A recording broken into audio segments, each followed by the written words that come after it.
Just one moment.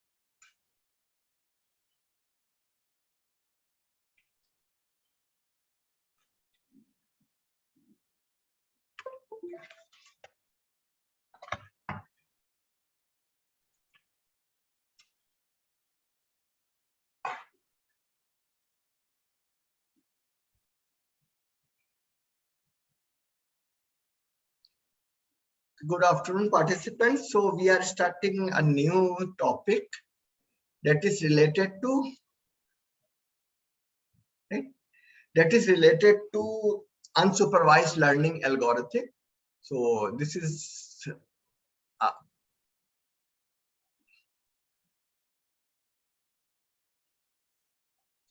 we are taking up unsupervised learning algorithms, and in unsupervised learning algorithm, we have unlabeled data. Means there is no demarcation between the predictors and the predicted value, or explanatory and explained values. We have unlabeled data, right? Means unlike the data like that we have discussed in earlier sessions, like y, x1, x2, xn, and so on. We have unlabeled data like x1, x2, xk, and so on, right? So this type of algorithm is known as unsupervised learning algorithm. There are a number of algorithms that are there, but here I am taking a particular algorithm that is related to cluster analysis. Okay, and here our main focus should be on k-mean clustering, right? But in the we would start with the hierarchical clustering, then we move to k-mean clustering.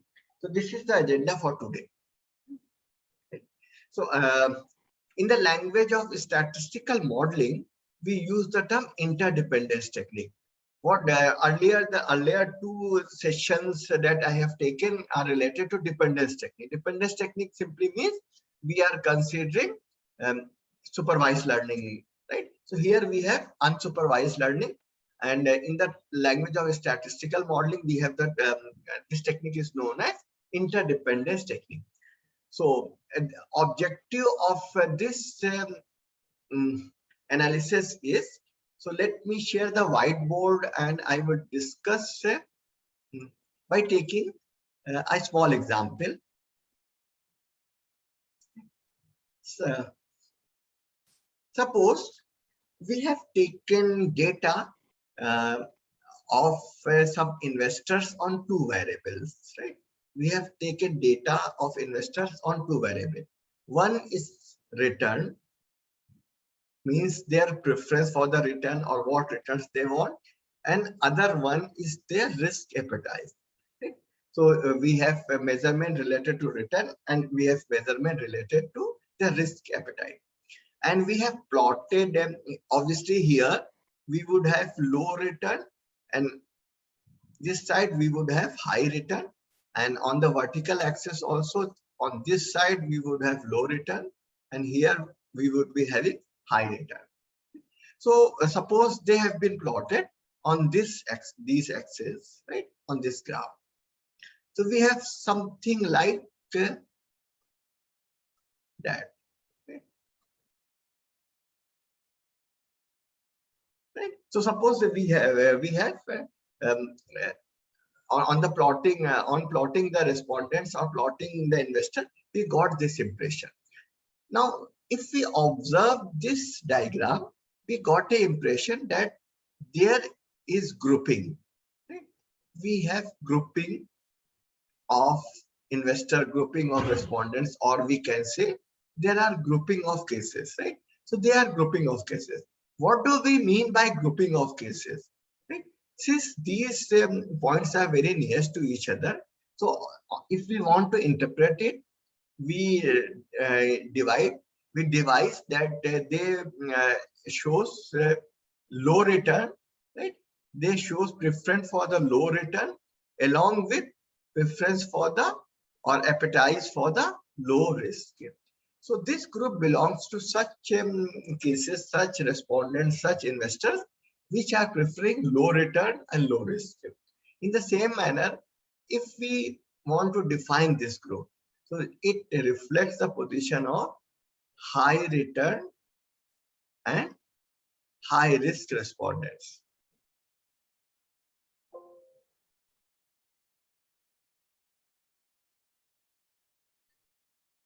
High risk and high return respondent. Right? So we can say that here the investors can be divided into two different groups, right? And these groups are internally homogeneous. Means first group, the members belonging to the first group would be similar to each other, and members belonging to the second group would be similar to each other. So they may be homogeneous, internally homogeneous, and if we compare them, and so we get the impression that they are externally heterogeneous. Okay? So this type of grouping is known as clusters. Means they have internal homogeneity and external validity. Right? This type of grouping is known as cluster, and the analysis to achieve this type of grouping is known as cluster analysis. So this is the key. Actually, cluster analysis is used for data structuring. Right? Means it gives us the information knowledge whether there is a particular type of data structuring is there in our data or not. So this is the case that we are going to study. This is the situation. Now cluster analysis, we have different type of clusters, right? So we have different type of clusters analysis also, but in this class we are concentrating upon only two type of clusters. One is hierarchical clustering. I will explain this in detail. And other one is known as K-mean clustering. This is a scenario that we are going to study for today's session. So any question up to this point, or the situation is clear to all what we are going to study? Is it okay? Yes. Yes. Clear. Yeah. Yes.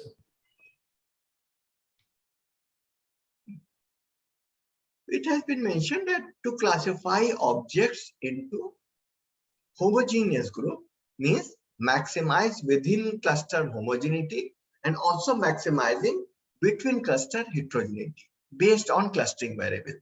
Like in this case, we try to achieve this grouping on the basis of two variables, two features. One is return, other is risk. Okay. So other name of this cluster analysis can be Q analysis, typology construction, classification analysis, and numerical taxonomy. Okay. Now, one important thing is this is a heuristic technique. Heuristic technique means it does not have any statistical basis.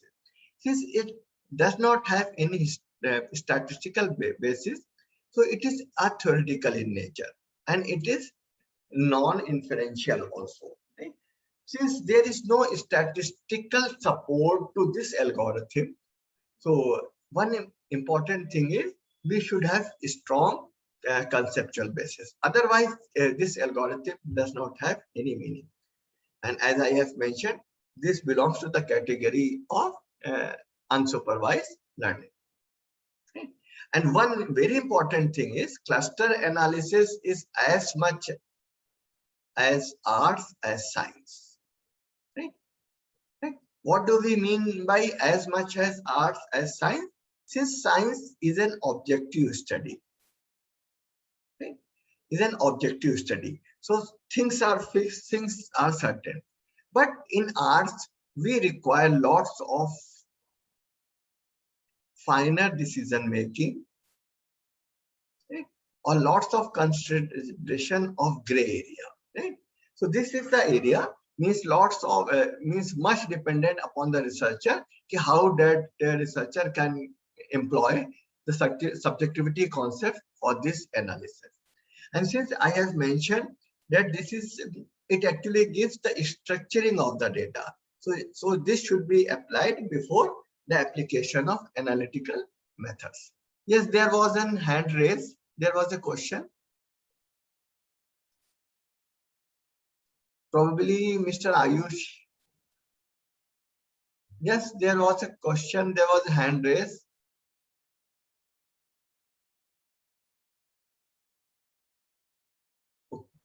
So probably I think participant can unmute themselves if they have any question. There was a hand raised. Okay. Probably Mr. Ayush. Anyway, okay. This is the broad introduction that we are going to do. Okay. So, and now what is the objective? One objective is to examine the structure of the data, whether our data contains some structure or not. Right? The second is, by this method, we can reduce the data. But here, reduction of the data is related to number of objects, means number of cases would be reduced than the original cases, right?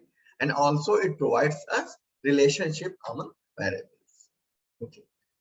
The second important aspect is the selecting clustering variable.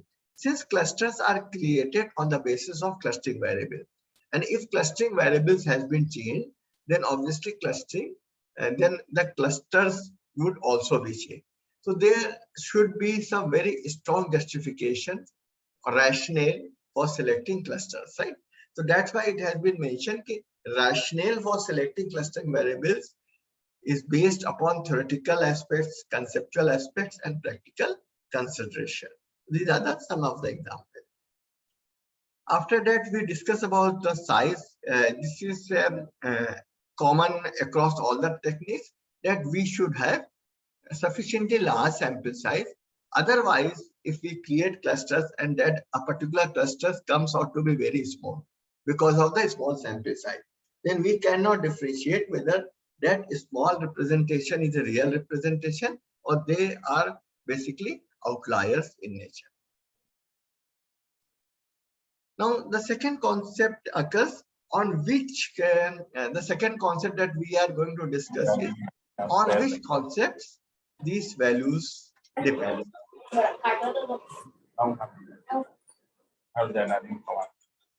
Mr. Look, yes, there is a hand raised. Any question?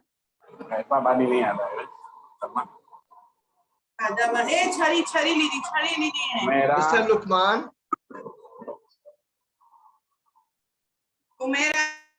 Mr. Lukman, kindly mute yourself. Okay, there is a hand raised. LOL. पहले दिन का नाम ठीक करना पड़ेगा sir. Anyway, probably that was a right. So now we would try to identify how these clusterings has been formed. Suppose we have cases like case number 1. This is case number 2. This is case number 3. This is case number 4. Right? Now the question arises. This is by the observation. This is by the observation that we are seeing that case number 1 and case number 2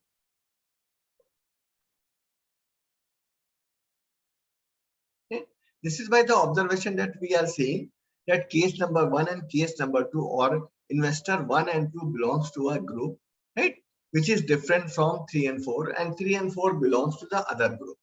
Now the question arises, what should be the criteria to find out that 1 and 2 should belong to the same case and 3 and 4 belongs to the different cases? So we have primarily two types of criteria. if we calculate correlation between 1 and 2, so there will be a high correlation between 1 and 2, right? And there will be a high correlation between 3 and 4. But the correlation between these values might not be that much high. So one method of creating clusters or identifying the members of a cluster is using correlation analysis, right? But here correlation analysis is not much used, right? If we consider the distance, means if we calculate the distance between 1 and 2 and the distance between 1 and 3 and 1 and 4. So distance between 1 and 2 would be small, distance between 3 and 4 would be small, but distance between 1 and 3, 4 and 2 and 3, 4 would be quite large. So on the basis of these distances, we identify whether cases belongs to a particular cluster or cases belongs to some other cluster. So the preferred method is using the distance concept. So using the distance concept, these clusters has been created. So here we are discussing how would we measure how the clusters has been created. Obviously, in a single cluster, the cases would be much similar, means they have inter-object similarity, and cases belonging to different clusters would be different. They have dissimilarity. So how did this similarity has been measured? There are two methods. One is the correlation coefficient, right? Okay, the correlation coefficient, like we have examined correlation coefficient between the variable. So if we invert the data, right, then correlation coefficient between different data points can be calculated. Right? So high correlation signifies that they belongs to the same group, and low correlation tells us that they belong to the different group. But it is not much in use. Why it is not much in use? Because they represent pattern, right? Because they represent pattern. And here we are not interested in knowing the pattern. We are more interested in knowing the similarity, right? So since cluster analysis or cluster coefficient represents the pattern, so this is not much in use. So we calculate distances, right? Calculate distances between different points, and if distances are small, it simply means cases are similar. If distances are large, then that means cases are different. So how these distances has been estimated? We must have studied this formula in the coordinate geometry. This is a two-dimensional example. So if we have to calculate distance between these 2 points, so what we do? We do x2 minus x1 or x1 minus x2 whole square plus y1 minus y2 whole square, right? And we would take square root of these values. This is for the two-dimensional thing. If there is one more dimensional, so one more term would be added, right? In the same manner, if we have n dimension, then this n dimension would be added. This distance d is known as Euclidean distance, right? So this is the square root of sum of square distances in values for each variable. This is a formula. This is known as Euclidean distance, right? And if we don't do square root or we square the d values, we would be having d square values. So these d square values are known as squared Euclidean distance, right? This is the formula is given.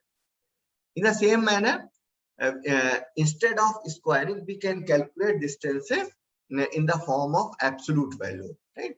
So this is the sum of absolute differences in the value, right? To ignore the sign, we have taken the absolute distance. This is known as Manhattan distance or city block distance. Okay? There are other methods also like Chebyshev choice distance. It is actually the absolute maximum difference in values for each variable, right? So here we are not interested in summing up or taking all the distances. Here we are only interested in the maximum distance which is there. After that, we have other measures. Yes, these are the different distance measures when we use.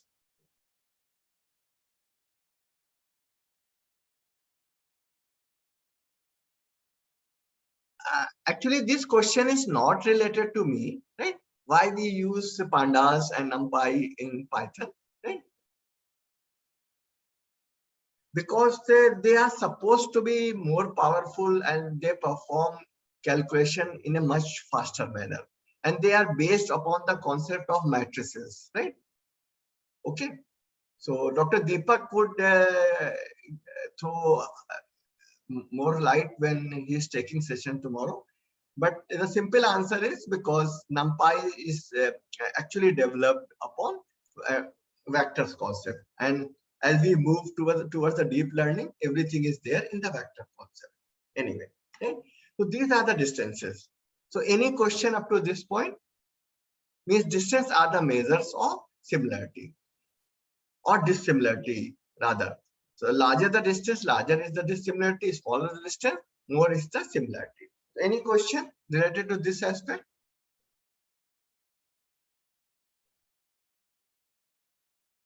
Okay. Right. In the same manner, there are some other distance measures also. Mr. Swaraj, what is the p-value? Okay.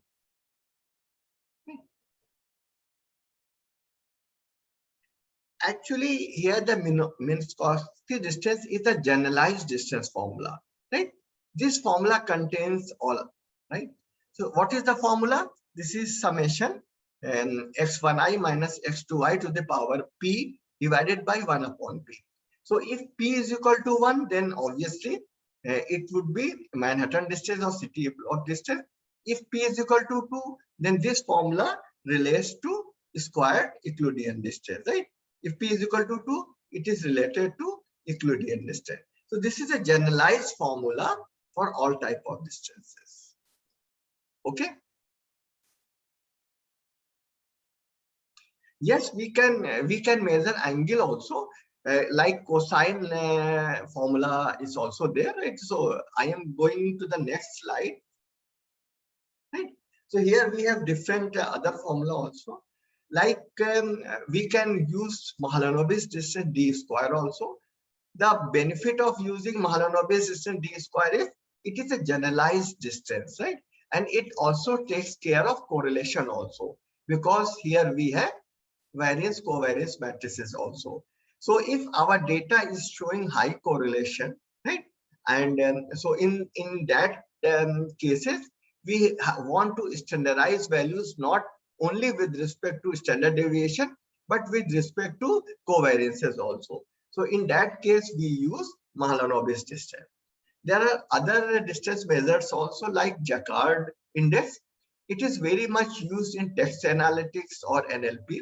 So when we have qualitative data or attributes are in the binary form, means yes, yes, yes, no, no, yes, no, no, and so on, right? So it is popular in collaborative filtering that is used for recommender system or for NLP. So it is very much used in this, right? So here, this is a formula. Intersection means we have the common thing. So if we have these values, right? So here we have comma intersection for 2, means we are having the same type of responses. It will be 2 divided by 4. So this is the Jaccard distance. In the same manner, if the points are plotted in a vector space, then we can have cosine similarity also. So this is the cosine angle. So these are the different distance measures that we employ to calculate distances between different points. Right? So this is the complete coverage of the different distances. Probably there are 1 or 2 more distances also, but for the time being, we are not considering. So my focus is to give you an impression that there are n number of distance measures that are used to measure the similarity. Since we have n number of measures to measure the similarity, so obviously in different situations they will have different results. So indeed, this is a decision to be taken which particular distances is to be used. And since this is not a statistical technique, this is a more of a heuristic technique. So there is no authentic judgment or authentic guidance that in a particular situation, which distance is the best, right? Means you have to consider different distance measure and try to find out where you have the most valid results. So this is related to distance measure. They are just the graphical representation of these distances. So this is obviously, this is a question, which similarity measure is the best, right? So only recommendation is use several measures and compare. There is no statistical basis on the basis of which we can calculate. There is also a question whether we should go for standardization of the data. So why standardization is important here and why standardization is not important in earlier analysis? Because here our measurement is on the distances. Since our measurement is on the distances and our different variables are having different scale as their measuring unit, so we have to standardize the data, right? If they are not on the same scale, there are different type of standardization scale, and the most popular being we subtract by mean values of that variable and divide by standard deviation of the value. And here also there is a method that is known as Mahalanobis d-square, which takes care of not only the standard deviation but also variance covariances also. So this is the standardization with respect to variables. So here I will discuss different clustering procedure, then I will run the analysis and we'll go back to this analysis. So basically we have three category of clustering procedure. One is hierarchical clustering. We will discuss what do we mean by hierarchical clustering. Actually, hierarchical clustering means we create a tree-like structure, a tree-like hierarchical structuring. Other is non-hierarchical clustering, which is more popularly known as k-mean clustering. And step method is the combination of both hierarchical as well as k-mean or non-hierarchical clustering. So first we discuss hierarchical clustering. What do we mean by hierarchical clustering? There are two approaches. One is agglomerative approach, other is divisive approach. Divisive approach is exactly 180 opposite to agglomerative approach. In the agglomerative approach, this algorithm starts with considering all the cases, all the units as a separate clusters. So it starts with treating all the clusters as separate cluster. This is the position or stage 0. Right? This is a position or stage 0. Right? Means here a number of clusters would be exactly equal to the number of units in our data set. So at the first stage, it will connect or it will combine those two units, those two clusters which are having highest similarity with one another. Right? So it means now two units will form a cluster and our data size would reduce by 1. And after that, one more unit would be included in a cluster which are showing the highest similarity. So with stages, we agglomerate the clusters, means size of clusters become bigger and bigger. And finally, all the units has been put in a big cluster that is having all the cases in it. So we agglomerate the cases, and this method is known as agglomeration or agglomerative. I will show it by running the analysis. Divisive is exactly opposite to agglomeration. Means we will start with the big cluster where every unit is there in a cluster, and we try to divide one by one. And finally, they all belongs to the different groups. K0 means 0th stage, right? So at the 0th stage, all are in separated clusters. At the first stage, when we go to k is equal to 1, then these two units would be clubbed. These two units would be put in clusters. I will show you when I run the analysis. Agglomeration simply means agglomeration or collecting the things. Like we agglomerate the snow to make a big snowball. Yes, any other question? Right.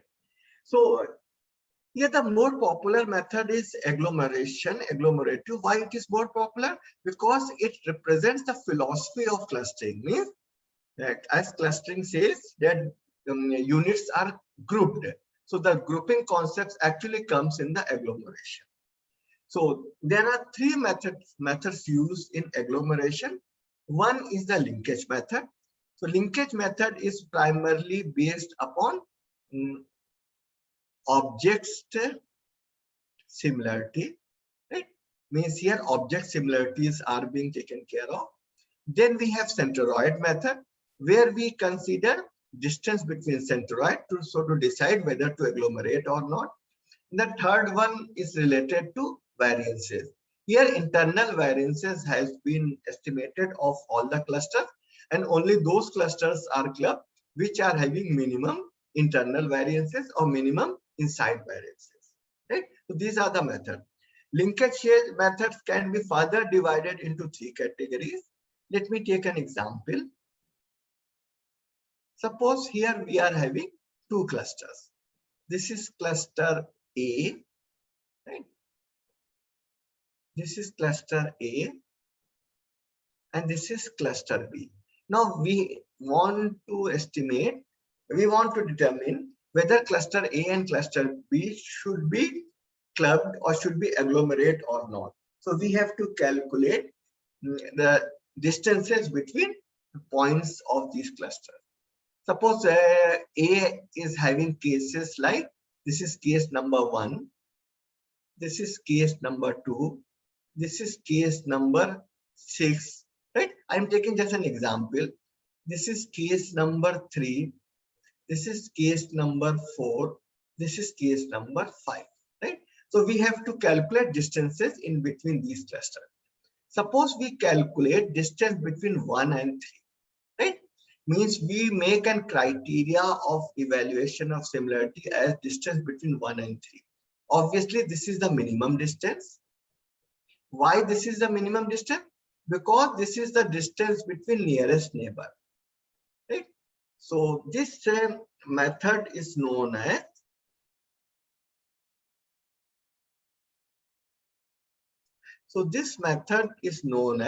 nearest neighbor rule. This method is known as nearest neighbor rule, right? And this is also known as linkage method. So linkage method, single linkage means distance between the two closest point of different clusters. Means this is the minimum distance in between these two clusters, and this is also known as nearest neighbor rule. Now, in some other case, suppose we are taking up distance between 2 and 5. We are taking up distance between 2 and 5. So these 2 and 5 are the farthest points, and this is the maximum distance, right? For these clusters, right? So this is the maximum distance, or this is known as farthest neighbor rule, because they are the farthest neighbor point, farthest neighbor rule. And all this is also known as complete linkage. This is also known as complete linkage. So these are the two methods, right? The third method is, let me take some, right? The third method is, if we now these two methods have their own weaknesses because only one aspect is being considered. Now, if we calculate distance between 1 and 3, between 1 and 4, between 1 and 5, between 2 and 3, between 2 and 4, between 2 and 5, and so on, means we calculate distances between all the points of one cluster with all the points of other cluster and take the average of these distances. This is known as average linkage. So obviously, average linkage consider both the aspects, the similarity as well as dissimilarity aspect. So normally this method is the most preferred method, right? In centroid method, the distance between these two centroids C1 and C2 would be estimated. Okay. So any question related to this concept? नहीं sir ठीक है, thank you. Okay, so obviously I am telling you the entire scenario. My objective of I'm telling you the entire scenario is just to make you aware that there is no single method. Obviously, when we run the analysis, then it is not at all possible to include all. But always keep in mind there that we have a number of other options also that can also be tried. So this is about hierarchical clustering. So let me discuss this. Let me discuss this aspect of hierarchical clustering.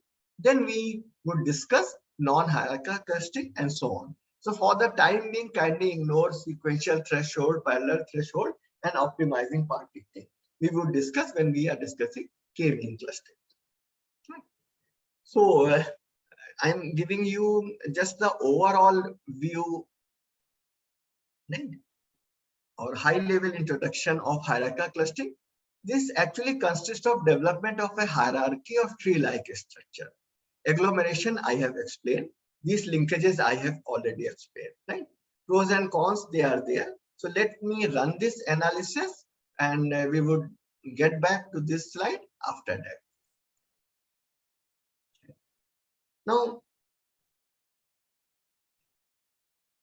Now participants, I am taking a case which is just having only 20 observations, right?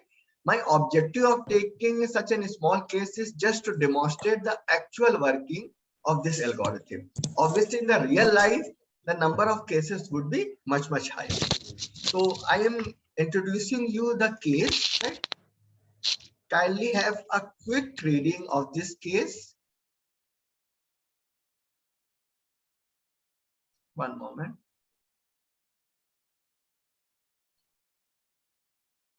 At one moment.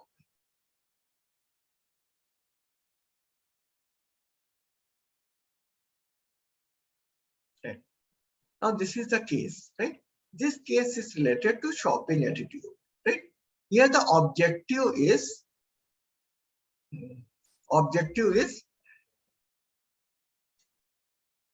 segment the customer, means group the customer on the basis of their shopping attitude or their attitudes towards shopping. So for that purpose, 6 clustering variables or 6 attitudinal variables has been taken care of. Right? These variables are, the first variable is their response on shopping is fun. The second variable is shopping is bad for your budget. Third one is combine shopping with eating out. The next one is try to get best buy while shopping. Then we have I don't care about shopping. Then we have we save a lot by comparing prices. And respondents are asked to express their opinion on a scale of 1 to 7, where 1 means strong disagreement, 7 means strong agreement. So we may have either strong agreement, we may have agreement or disagreement on a scale of 1 to 7 for these variables. And this is the case, a small case, and this is the data set, right? Sorry. This is the data set.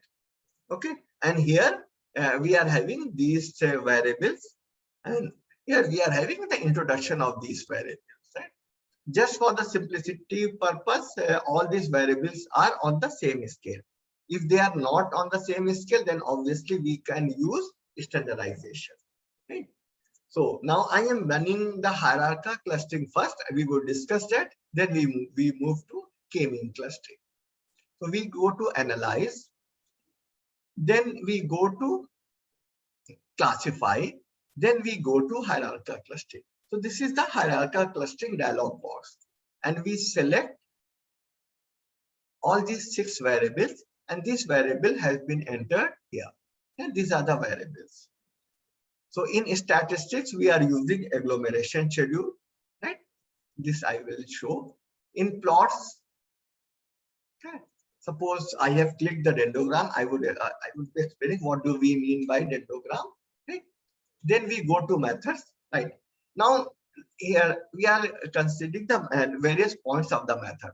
Since here all the variables on a scale of 1 to 7 means they are on the metric scale, and we have a number of distance measures like Euclidean distance, squared Euclidean distance, cosine distance, right? there are n number of distances that are available in Excel.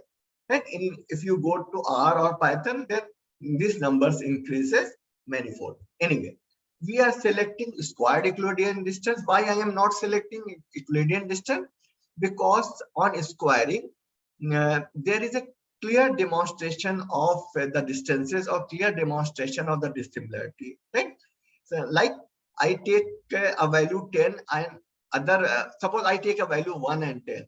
Distance won't be that much. But if I square these two values, then it becomes 1 and 100. So obviously distance or the difference become more apparent. So here I am taking the distance, the most preferred distance in normal circumstances, that is squared Euclidean distance. And here we have a number of clustering methods, like within group linkage, that is also known as average linkage. We have nearest neighbor, furthest neighbor, centroid clustering, median clustering. We have other methods also. But just for the demonstration purpose, I am using average linkage method or between group linkage method. And here we have an option of standardize also. Means we can standardize the values using Z-score or some other type of standardization if our variables are on different scale. But in this case, since all the variables are on the same scale, then there is no point of going for standardization, because though standardization makes all the variables on the same scale, but the flip side or the bad side of this standardization is it reduces the distances. It reduces the presence of heterogeneity. So because of this, we would use the standardization only in the situation when it is warranted. Okay, so these are the instructions that I have given to the software. So any question up to this point? Any question or anything you like to discuss? Masood sir, can you go back to statistics part? Yes. At present, I am not mentioning cluster membership because here we are just creating the tree structure and agglomeration schedule that I have discussed, right? Okay. Thank you, sir. Obviously, it can be run on any type of data, whether the data is on 5-point scale, even it can run on the data where we have collected data on yes or no, right? Just like in a method, we have an option of binary also, right? Means yes and no. You can run this analysis for counts, means how many times a person has touched an object, or how many times a person has opened a particular window of the shopping window, or how many times a person has seen a particular series or serial, right? And in interval, you can use any type. It can be used for categorical data also, right? I have just shown these two examples, count and binary. They are actually the categorical data. Is it okay? Yes, sir. Okay, right. So now I am running the analysis and I would demonstrate how the tree is made.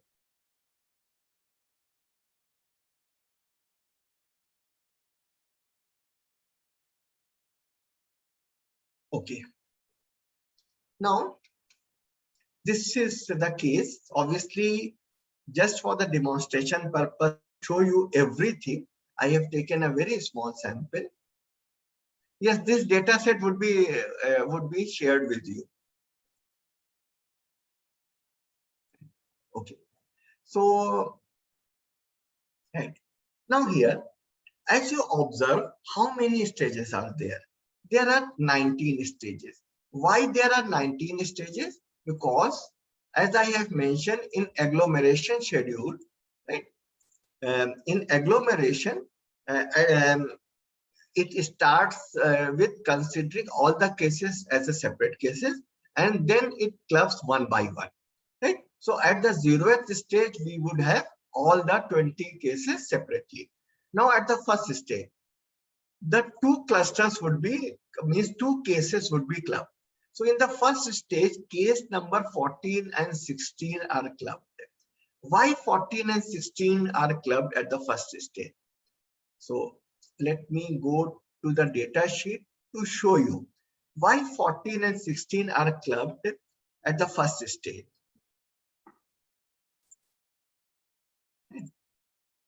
So this is case number 14 and case number 16, right? So if you see case number 14 and 16, right? 14 has 4, 6, 4, 6, 4, 7. 16 has 3, 5, 4, 6, 4, 7. So for V3, V4, V5, V6, they have the similar rating, right? And for V1 and V2, one is 4, other is 3, one is 6, and other is 5. Means these two cases are very near to each other. These two cases are very similar to each other. Means they would have the minimum distance among all the cases, right? So that's why at the first stage it has clubbed case number 14 and case number 16. Okay? So this I have shown. Right. So now, so at the first stage it has clubbed 14 and 16, right? Because it has minimum squared distance. Coefficient in this case is squared Euclidean distance, right? If we take some other measure, like if we take only squared distance, if we take only Euclidean distance, then obviously these values would be changed. So this coefficient is simply used to measure the similarity aspect, right? So lower the value of coefficient means lower the distances, and higher the similarity, lower is the dissimilarity. So at the first stage, 14 and 16 are clubbed. So when 14 and 16 are clubbed, so in default, the name of the new clusters would be 14, right? Means suppose in the initial case 14 and 16 are clubbed, right? Since 14 and 16 are clubbed at the first stage, so from this stage and onward, this software would put the name 14, right, to represent this cluster. Means after this case, because it will take up the lower denomination. So in 14 and 16, 14 is the lower denomination. So this software will put a new cluster name, that is 14, which consists of case number 14 and 16. Fine. So it would create a new name that is known as 14. Right? So if we move to third stage. Now in the third stage, 10 and 14 has been clubbed. Now this 14 would consist of 14 and 16 case number, and when it clubbed with 10, then a new cluster would be created with the name 10. So in this manner, we would a new cluster named as 10, which consists of 10, 14, and 16, and so on. Right? So let me use the whiteboard to explain this concept.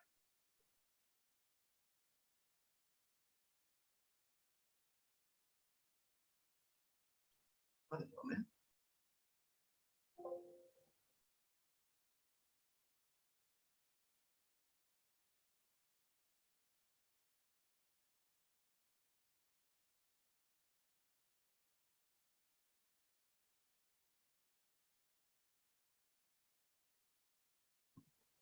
So this is the position at the first stage. 14 and 16 are clubbed. So when it clubbed 14 and 16, it will create a cluster of 14, right? Because it will take the lower denomination, so to nomenclate the cluster. Right? This is at the first stage. Now at the third stage, it will club this 14 and case number 10. So when it clubbed 14 and 10, right, the case would be termed as 10, right? And after that, we have 8th stage. So in the 8th stage, we have 10. And let me go back to this, right? And at the 8th stage, it will club 4 and 10, right? So at the 8th stage, it will club 4 and 10, right?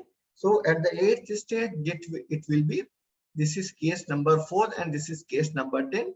So now it will create a new cluster, that is 4. Now 4 will consist of 4, 10, 14, and 16. So if if we construct this entire diagram, then all the cases would be ultimately clustered to one big cluster, right? So if you see this diagram, this will be taking a shape of a tree, right? So that's why this is known as a tree algorithm or hierarchical clustering. So let me show you the actual diagram. Okay.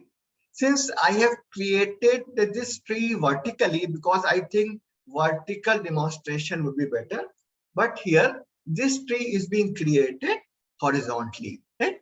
As you see, the first case that is mixed is first cluster is from 14 to 16. Then this 14 would be clubbed to 10, right? And this it would be clubbed to 4 and so on. So as you see, finally all the clusters have been combined to a big, means all the cases have been combined to a big cluster. So that's why this is known as agglomeration, or this is known as a tree structure. So yes, any question related to tree structure or the concepts are clear to all? Obviously, if we have large number of cases, right, I am just demonstrating how it is working, right? In the real life, obviously, I am not taking up the tree. I am just telling you what is there in the black box. Means on which concepts it works. Okay, Ms. Solanki? Right. So in this manner, it works. Obviously, we are not going to make a tree because we are not interested in tree construction. We are more interested to know how many clusters should be there. So now if you observe these coefficients, you will find a defined pattern. What is the defined pattern? As we move from first clustering to the last clustering, right? These coefficients are increasing. Why these coefficients are increasing? Because the mandate of the hierarchical clustering or mandate of the agglomeration is to agglomerate all, right? So it is agglomerating everything. Means whether they are having similarity or they are having dissimilarity, they will be agglomerated, right? So at the 19th stage, all of them are agglomerated in a one cluster. So this 19th stage would represent one cluster, 18th stage would represent two cluster, 17th stage would represent 3 cluster, 16th stage would represent 4 cluster, and the first stage would represent 19 cluster. Right? So if you observe these values are increasing because since its mandate to agglomerate everything. So it is agglomerating everything, whether they are similar or dissimilar. So in this manner, they all are agglomerated. Okay. So this concept is clear to all of you. Now, my question is, apart from the increasing values of coefficient, any other thing that you observe, you can unmute or you can write on the chat also. Okay. Agglomeration means it is combining everything. So at the first stage, it has combined 14 and 16. And here you observe the value is 2 only because they are very much similar. Right? In the same manner, since its mandate is to agglomerate everything. So when it reaches to 19th stage, it has clubbed all the 20 cases into one big cluster, right? Since it has clubbed all the cases in a big cluster, so obviously even the cases which are very dissimilar to each other are ultimately taken into consideration into a one cluster. Okay, Ms. Ritu? Okay, so now my question is, can you observe anything in this increasing pattern? Can you observe any other thing in this increasing pattern? Sir, maybe in the beginning it is increasing at like low rate, but towards and it is the rate of Good. Right. is very high. Right. So this is obvious. This is obvious also. Why this is obvious? In the beginning, we have similar type of units, right? So obviously the coefficients are low, but as we move forward, right, then because of its mandate, even it is agglomerating quite dissimilar units also. So towards the end, right, towards the end, even the high values are there. Now, the concept of clustering is twofold. Number one, clusters should be internally homogeneous, right? Number two, number of clusters should not be very large. So if we have the first criteria that clusters should be very homogeneous. So if we have this criteria only, then obviously we would recommend we would recommend high number of clusters. Means we should stop um, at stage number 1, 2, 3, 4, 5, and so on. So if we stop at this point, then obviously the clusters that are formed are very similar to each, very similar internally. But in that case, we are recommending around 11, 12, or 13 cluster in a sample of 20, which is meaningless. Fine. So this, if we follow the first criteria, then we should stop at the beginning and we should recommend high number of clusters. But it goes against the second concept. But if we go towards the end, right, means we suggest one cluster only. So means everything has been there in a group. So this is the best grouping. But the flip side is this group would be highly heterogeneous in nature. Okay, right? So we have to consider a position of somewhat in between. Obviously, in this position or in this stopping rule, we are interested in a situation where suddenly the distances has or the dissimilarity has increased by a large amount. So here we have some interesting value. Here values have increased from 14 to 16. Means there is a jump of 16 on a base of 14 if we move from stage 16 to stage 17, right? In the same manner, if we move from stage 17 to 18, there is a jump of 18, right, out of 20. Means there is a jump of 90%, 90% as we move from 20 to 30. And at the last stage, there is a jump of 10. So these three positions show a big jump. So we have to decide where to stop and to suggest optimum number of clusters. So if we consider this jump of 6 as a big jump, so we should stop at case number 16. So if we stop at case number 16, means we are proposing that our data is having 4 clusters. Fine. The alternative view is, instead of stopping at case number 16, we may stop at case number 17 also, because after 17 there is a big jump from 20 to 38. So if we stop at case number 17, means we are recommending a cluster, number of clusters as 3. Fine. In the same manner, if we stop at case number 18, then we are recommending a number of clusters as. Okay? So obviously this is more of a art. You have to take up different cases, whether we should go for the 4 clusters or we should go for the 3 cluster case or we should go for the 2 cluster case. Right? Then after that, we move to the part of k-mean clustering. So this is the role of right. This is the role of hierarchical clustering. So to decide how many clusters should be there. There's a question: can we say that with more distance value? Not. It is not necessary that outliers are there, but there must be some variability. Right? Whenever we have data, there must be variability. Means even in this case, some are big shoppers, some avoid shopping. Right? So whenever you collect data, there must be some variability. So it is simply here we are capturing variability. Right? How many cases in cluster that I will suggest, right? So for the time being, have patience, right? At present, we are deciding only how many clusters should we take. So to move to k-mean clustering. So this method is known as optimum stopping rule. So I am sharing the PPT where all these things are being discussed. Right?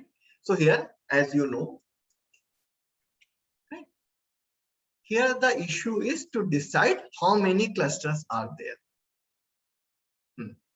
This is a criteria to decide number of clusters. criteria to decide number of clusters.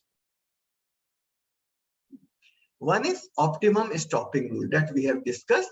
This is the critical decision, right? How would we decide? The step after that heterogeneity measures exceed a specified value, or there is a large percentage in the heterogeneity. This similarity increases. There are some other methods also, like we calculate these measures, but for the time being we are not considering. And this is there is an elbow method also that we will discuss in the future course. But this is an important criteria to decide how many clusters should be there. So in this case, we have so many suggestions. We can have clusters, number of clusters as 2. We can have number of clusters as 3. We can have number of clusters as 4. But for the demonstration purpose, I am taking number of clusters as 3. So to demonstrate you the k-mean clustering. Okay. So now I am moving to the k-mean clustering. Suppose we have decided that we are going to have 3 clustering. So how would we decide what these 3 clusters are? So for that purpose, we can use 3 approaches. One is sequential threshold, other is parallel threshold, and the last one is optimizing partitioning method. In sequential threshold, since there are 3 clusters out to be there, so we create a cluster center and take all the cases which are nearby in this cluster. After that, we would create the second cluster center and we would include all the cases which are nearby in these cases in this cluster.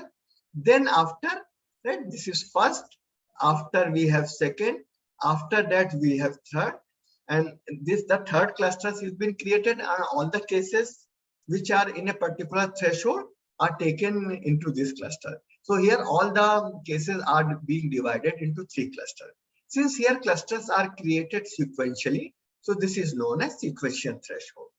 But if a case is assigned to a particular cluster, it may not go to other cluster, where there is no improvement possible after the initial classification. In parallel threshold, the 3 clusters are created simultaneously and all the cases are put in this, but there is no improvement. Right? So these are the two cases having drawbacks. So in optimizing partitioning method, we start with 3 clusters, right? And try to assign cluster in such a manner that internal homogeneity of the clusters increases and so external heterogeneity of the clusters also increases. So this is the best method that we use. One moment, I am showing you this part also, right?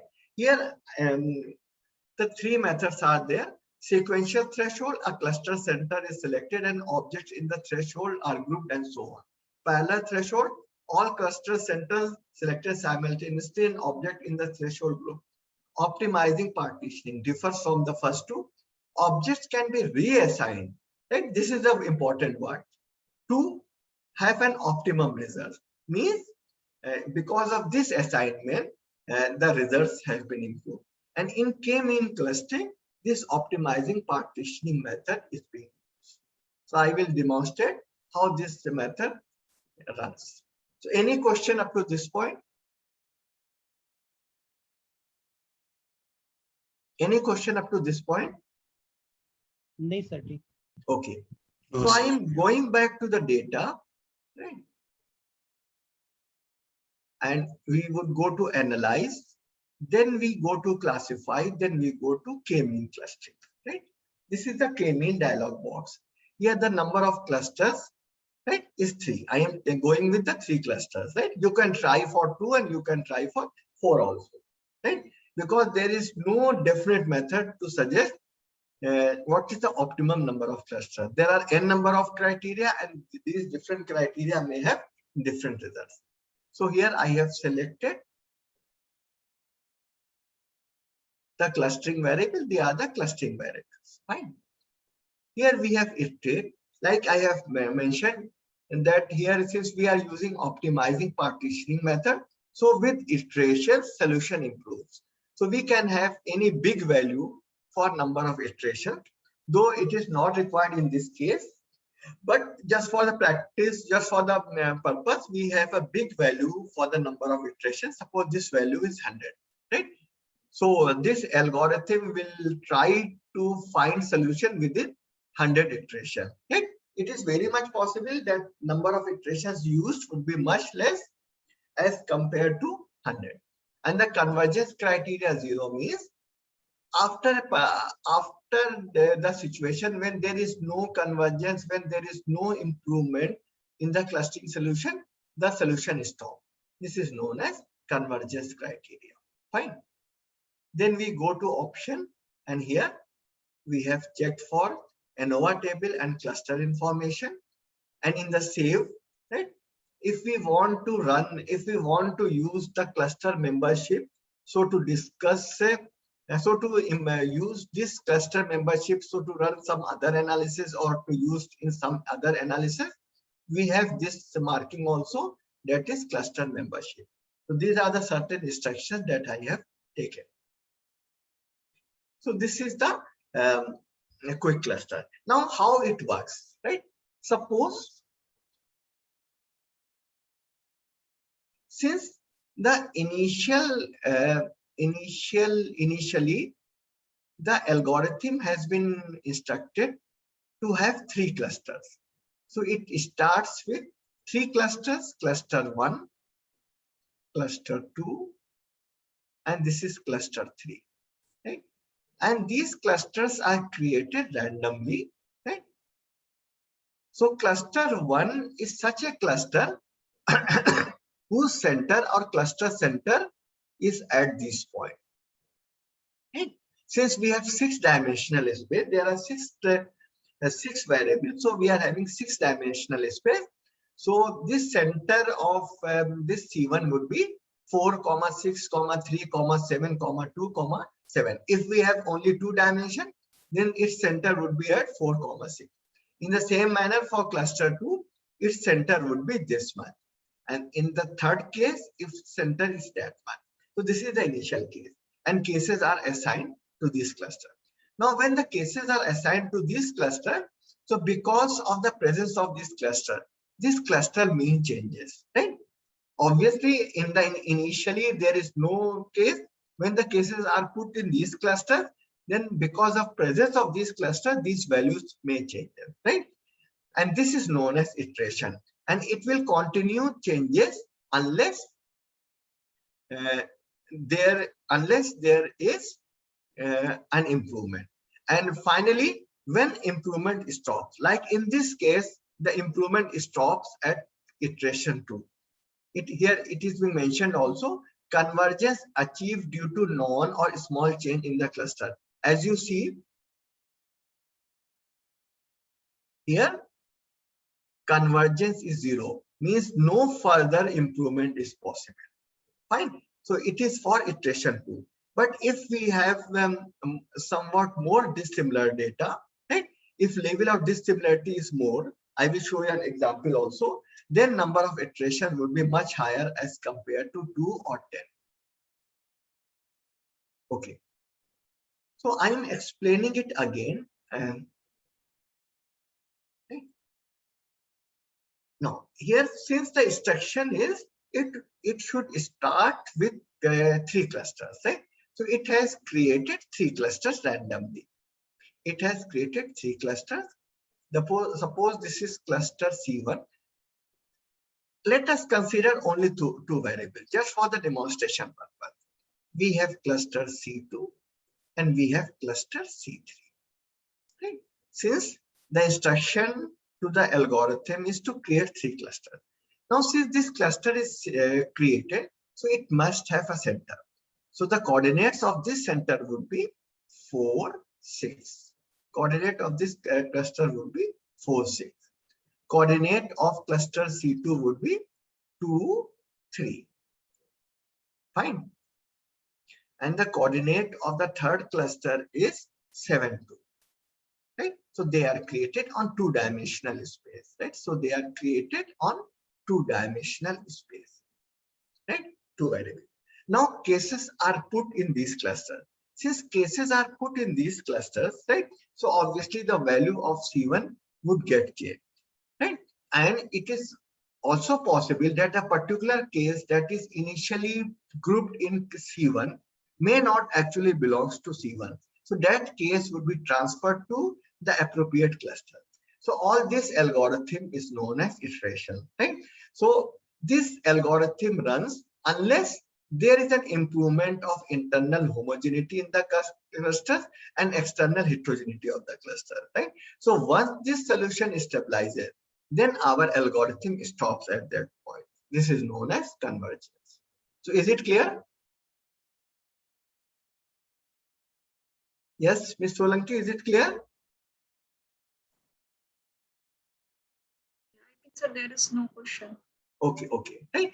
So in this manner, 3 clusters has been created. So let me show you one more situation. One moment.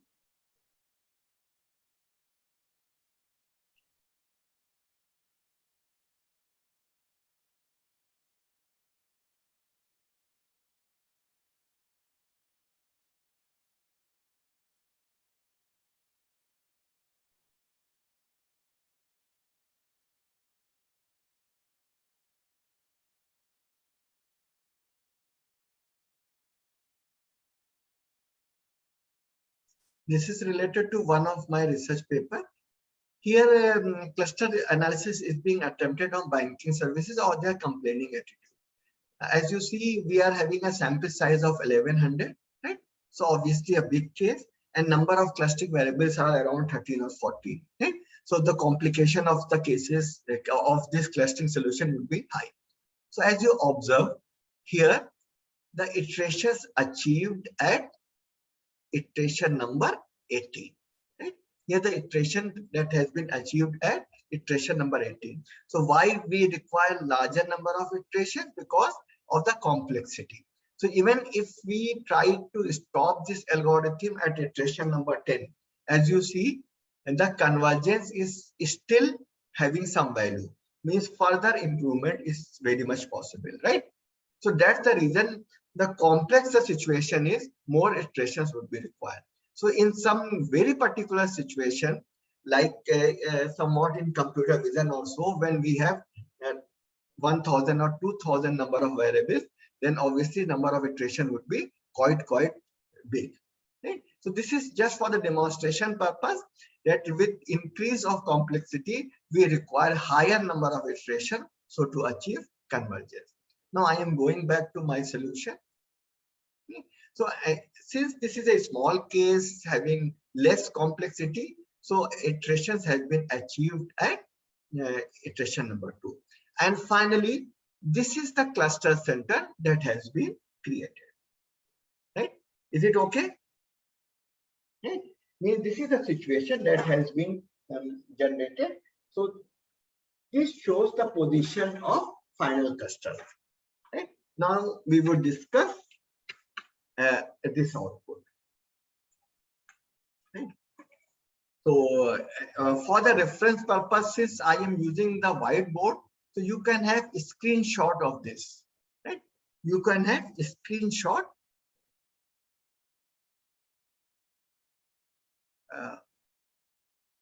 of this. Right? So one moment.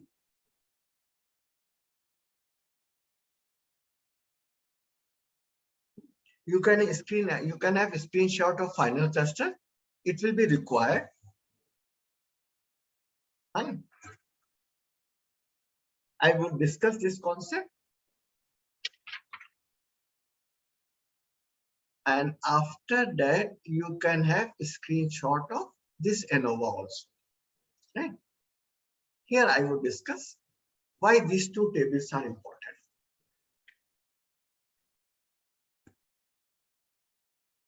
Now we will discuss these two outputs. Fine. I have taken the printout, so we are going to discuss it using a whiteboard.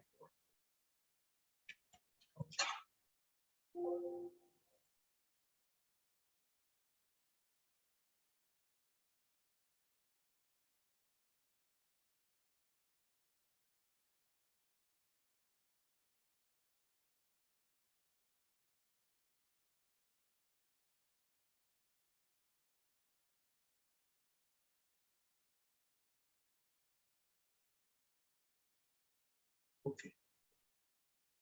Now I am first taking up the second table, that is ANOVA, right?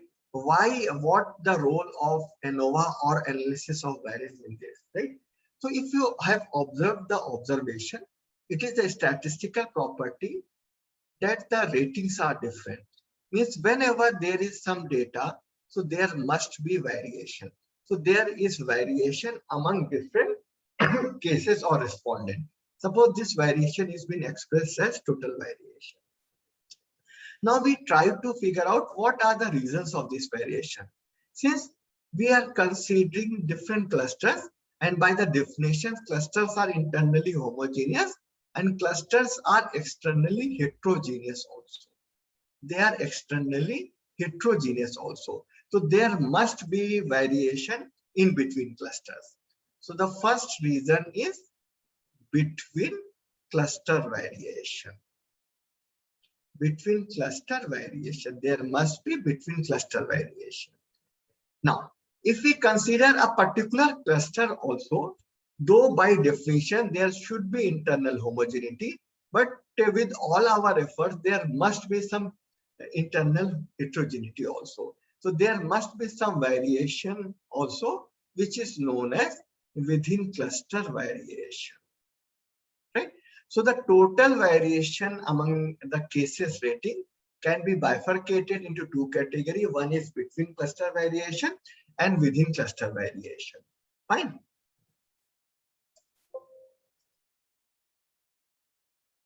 Now, for a good clustering solution, between cluster variation should be high, right?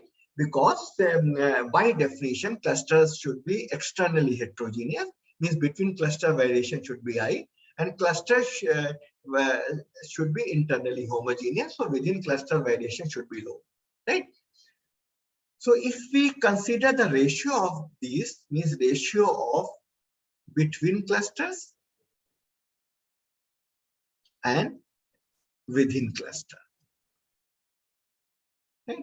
So for our clustering purpose, between cluster variation should be much higher as compared to within cluster variation. Means numerator should be much higher as compared to denominator. So obviously the value of f would be much high. Okay.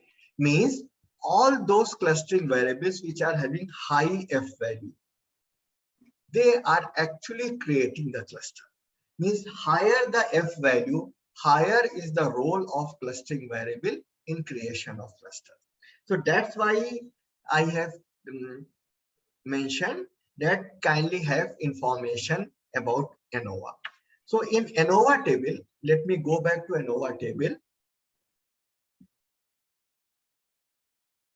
So if we go back to ANOVA table, as you see, the highest f value is for the clustering variable shopping is fun. So shopping is fun is the main clustering variable that is creating clustering, followed by I combine shopping with eating now. Fine.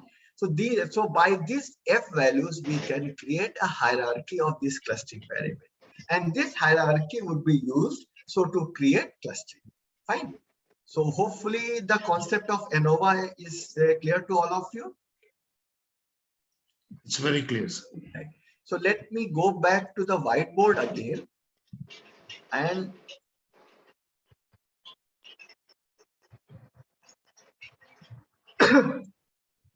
right. And here we have clustering variables, right? I am writing this clustering variable in decreasing order of their hierarchy. So as you know, the most important variable is shopping is fun. They are the clustering variable or clustering features. Shopping is fun is at number 1. Then the variable is I combine shopping with eating. I combine shopping with eating. After that, we have I don't care about shopping. It is a negative statement. Kindly mind it. I don't care about shopping. I don't care about shopping. Okay. Then we have try to get Best Buy. Try to get best buy. Then we have shopping is bad for budget. Right?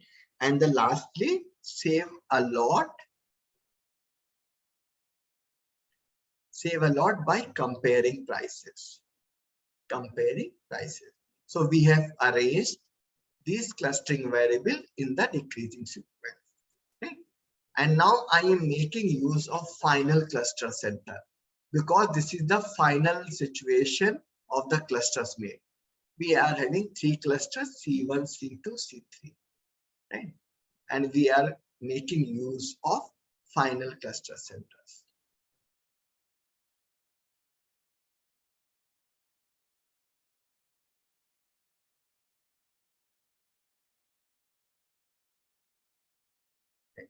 Now, the first one is shopping is fun, right?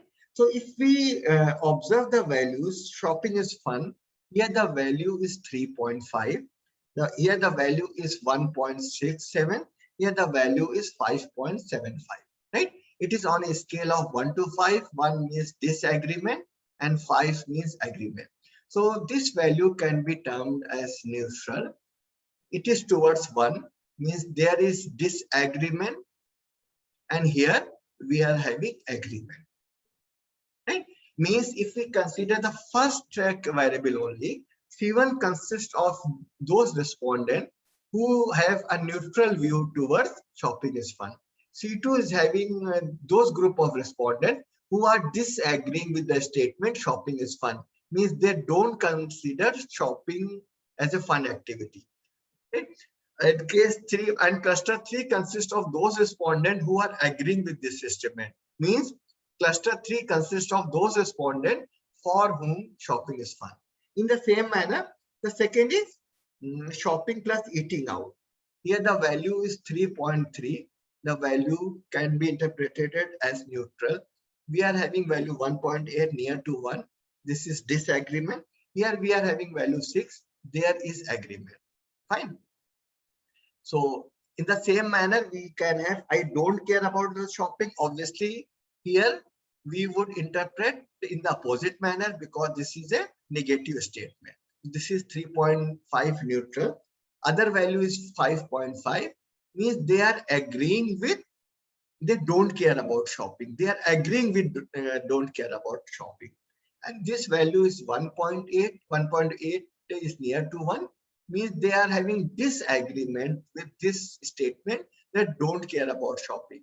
Means these are the people who care for the shopping. Fine.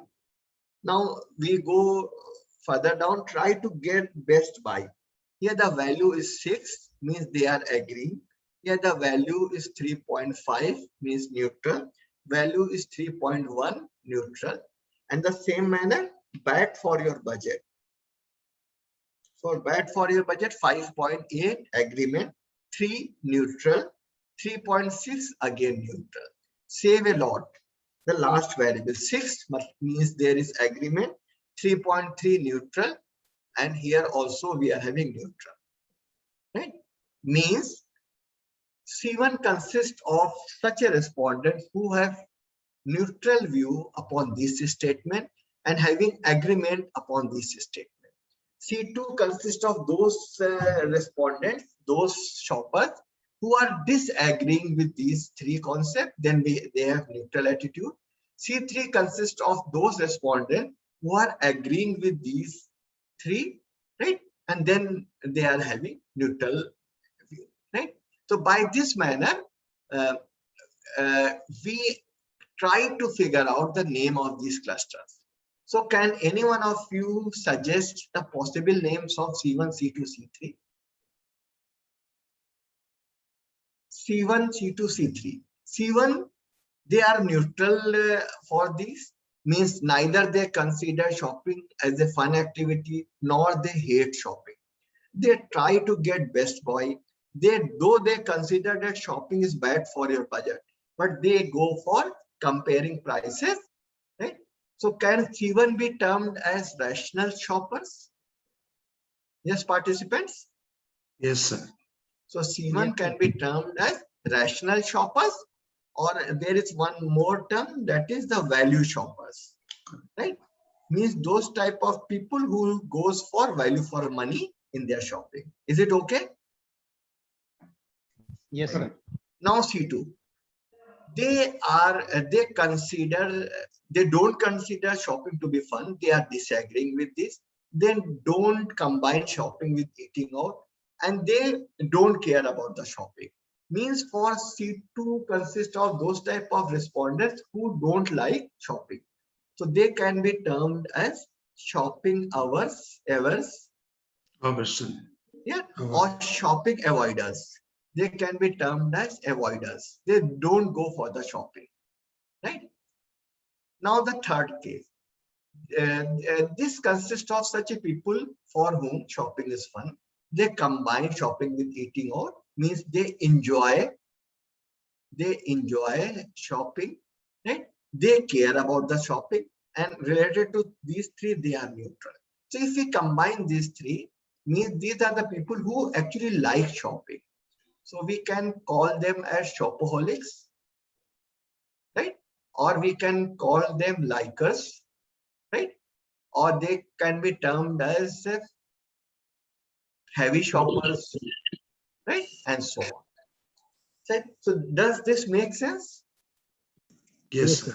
Means on the basis of shopping attitude, we can divide our respondent into three categories. The first three clusters. The first cluster is the cluster of value shoppers. The second cluster is cluster of shopping averse people. The third is the cluster of shopaholics. Fine. So let me go back to the output. I will take around 5 to 6 minutes more. What is the time? This is 4, right? I will take 5 or 6 minutes more, right? So, right. So as someone has asked, how can we know that which case belongs to the which cluster? Now, as you see, case number 1 belongs to the cluster 3. Case number 2 belongs to the cluster 2. Case number 4 belongs to the cluster 1. Fine. And if we consider the totality, there are 6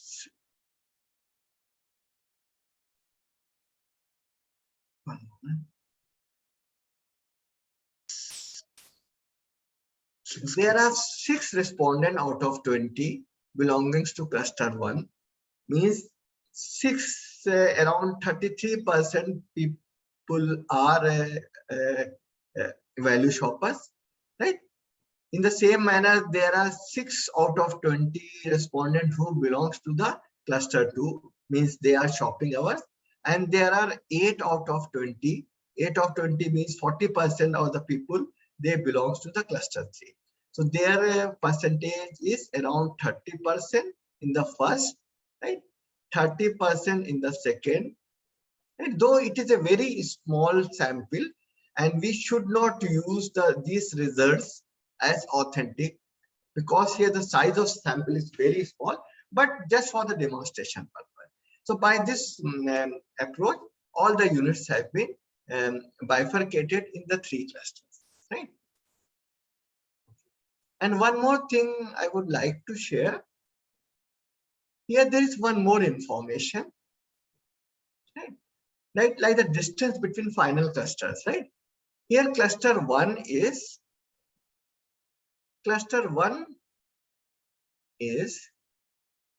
value shoppers. Cluster 2 is averse shopper, and cluster 3 is shopaholics. Okay. So if we compare this cluster, then you can say that the nature of cluster 2 and 3 are widely different, because cluster 2, they averse, they hate shopping, and cluster 3, they love shopping. So there should be large, means cluster 2 and cluster 3 are widely separated because they have opposite nature, right? And cluster 1 should come somewhat in between, because cluster 1 neither likes shopping, neither hates shopping. So we try to find out whether this information is being validated here also. Here we have distances. As you observe, this is again a triangular matrix. the distance between cluster 1 and, distance between cluster 2 and cluster 3 is 6.9. So distance between cluster 2 and cluster 3 is 6.9. This is the largest value, a big value, right? Distance between cluster 1 and cluster 2 is 5.5, right? And distance between cluster 1 and 3 is 5.6, right? So obviously this also validates the name that we thought of for our clusters. Okay, so these are the examples. So this is all from my side related to clusters analysis. Obviously, since I am sharing the slides also, so in slides I have discussed the different aspects also, like what are the pros and cons of these two, how these decisions are to be taken care of, what are the means, right? Means there are n number of reasons that can be used to decide the appropriate number of clusters or the clustering solution, right? So this is all about clustering solution. So any question for this? Obviously this is a small case. I have purposely chosen the small case just to demonstrate the actual construction. Means the software or the black box is creating only the logical things, right? Means you can have a visualization of the things that is happening inside the software. So yes, any question, anything? Yes, you want yes. to discuss? Yes. Yes. Sir, this is Ravi Kumar. Mr. Ravi? Yes, sir. Yes. Sir, we knew that factor analysis and cluster analysis. Factor analysis is known for data reduction. Actually, Mr. Ravi, both are used for data reduction. In factor analysis, we go for grouping of variables. That is known as underlying dimension. Yes. So in that case, variables are being reduced, right? Here, it is used for the case reduction. Means we reduce, means the segmentation purpose, right? We reduces the number of respondent or number of cases. Yes. Now, my question is, what are the differences between factor and cluster? Okay, factor analysis is actually a statistical technique. It works on the concept of correlation, right? Yes. So because that works on the pattern, right? I have mentioned, right, why we don't use correlation in cluster analysis. Cluster analysis works more upon the concept of similarity, right? And that works more on the concept of correlation. So that's the reason that whenever we have to, when we consider factor analysis, then obviously we consider whether the variables are correlated or not, whether they are showing the same pattern or not. So this is a major difference. That is a statistical technique and it is a heuristic. Conceptually, means in some aspect they are similar also, because both goes for grouping. Yeah. Thank you, Professor. Thank you. And there is a more question on the chat. Yes, because K-mean is a fast algorithm. It is very good on big cases. Like someone has said that if we have a big number of big sample space or big case, a big problem, then hierarchical clustering has their own limitation and it will consume more of the computer memory and more of your time. So that's why K-mean is much preferred in analytics. The only purpose of using hierarchical clustering is the only drawback. It is there in my notes also, that in K-mean we have to give the value of K, whether we should go for 3 clusters or 4 clusters or 5 clusters, right? So it is a big issue. And hierarchical clustering would be useful just to identify how many clusters are there. That's why I haven't discussed anything apart from identifying number of clusters when we are taking hierarchical clustering. And I don't prefer a 2-step clustering, because in 2-step clustering, everything is given to software. Software in itself decide how many clusters are there or whether the units belongs to a different cluster. So I still think it is more, since it is much of the art also. So it is the role of the researcher to decide how many clusters should be taken. Obviously, you can replicate this analysis by taking different number of clusters like 2, 3, 4, 5, right? So you will have different insights by running the analysis. So that's why I have not taken the 2-step clustering. In that, everything will be decided by software. Sir, after segregating the clusters, can we able to compare each and every clusters as per the demographic variables, sir? Yes, For definitely. example, Definitely. Right? There is an, let me show you that aspect also. This is used for validation of the clusters, right? yes, sir. Here, value for money, you So, told. here the concept is we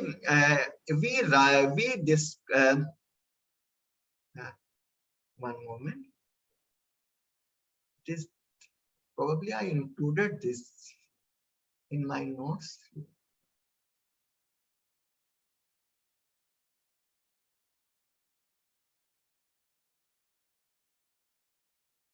Yes, here. We have one more validity that is known as predictive validity, right?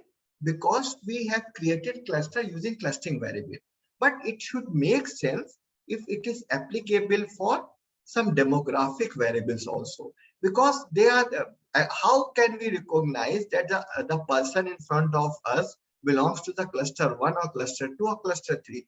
In the for the prediction purpose, we are not going to ask him or her to fill the survey form.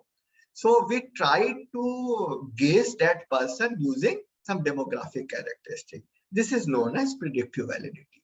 So here we use some other variables that are not used for clustering, but known to vary across clusters like demography. So here in that manner, we can incorporate demographic variables so to have a better validation of clusters. Fine. Sir, in that case, we have to prepare a separate Excel sheet data for each and every cluster, and then we have to. But normally we don't include the demographic variable as a clustering variable, right? Yes, sir. Yes, sir. We validate the clustering solution using right? Like in our cluster 3 is a cluster of shopaholic, right? So if we go for the Yes. demographic, so probably the younger people should belong to the case number, the cluster number 3, right? Or Yes, the sir. people who are the urban in nature, right? Yes, They sir. belong to Even the cluster 3. income group also, sir. More income. For income group also, right? Yes, sir. So we use demographic variable just to validate our solution. Okay. Okay. Thank you so much, sir. Any other question? Okay, so this is my last session. So happy learning and all the best, all of you. If you have any problem related to any issue, right? So my phone number is there, my email ID is there. So I am quite happy to discuss the different scenarios. Obviously, I have taken the case belonging to a particular stream only, right? But you people belong to the different stream, so you can use this these analysis in different streams, so that even that would be a learning for myself also, right? Thank So you all very the much, best. sir. Thank you very Thanks a much, lot. sir. You are Thank such a you very much. wonderful Thank you, sir. Yeah. coach and Thank you so trainer. much, sir. Thank you. Thank you very much, sir. I Really, request it's to all the wonderful. participants, if they can put on your camera, I can take a snap. Definitely, that will be a memory for me to also, right? And you can have the networking also, maybe online networking, and we can connect to ourselves in LinkedIn or. Thank you so much to all of you. Thank you. Thank And I Thank would you, like sir. to Once say some again, words Thank you, first, sir. sir. Yes, yes, yes. Yeah, sir. Masood sir, true. You are a true teacher. Everything was explained so nicely. I have attended some 5 FDPs so far, but the way you explained and made it easy, cluster. I was always thinking I would not include this in my research paper. I'll leave this topic. It is very difficult, but really today you made it very easy and simple for me. Thank you very much, sir. It was really very informative session. All the sessions given by you. Thank you very much, sir. Thank All you, the sir. best. Thank you, Richa ma'am, also for searching such wonderful trainers and resource persons. Yes, thank you so much, sir. I'm also a and selfish. and you must give word of appreciation for Dr. Richa also. Imagine Dr. Richa is attending all the sessions, right? Yes, Being a sir. faculty member, is that right? She has to do college work also, but she is there in all the sessions. Just that there should not be any technical glitches. Yes, sir. or She's there she's should not wonderful be in her any- work. Thank Ma'am, you, sir, if for the kind words. Yes, yes, yes. ma'am, Satish. if she sir allow, then please add sir also in our group. WhatsApp group. Okay. Yeah, okay. And also you can connect with sir through LinkedIn. You can send the LinkedIn. Yes, already sent a yeah, link. yeah, Otherwise, Request. you can connect me also. Hopefully, all of us are talking sense, right? Because the connection with the group sometimes becomes very burdensome also, right? Yes. If we goes beyond analysis or beyond statistics, right? So anyway, there is no issue, right? I can be added. Right? Okay, Yes. thank you. Thank you, Thank sir. you. All the Once best. again, thank you. See Have a you great in next sessions also, next FDP and workshops also. Thank you. All the best.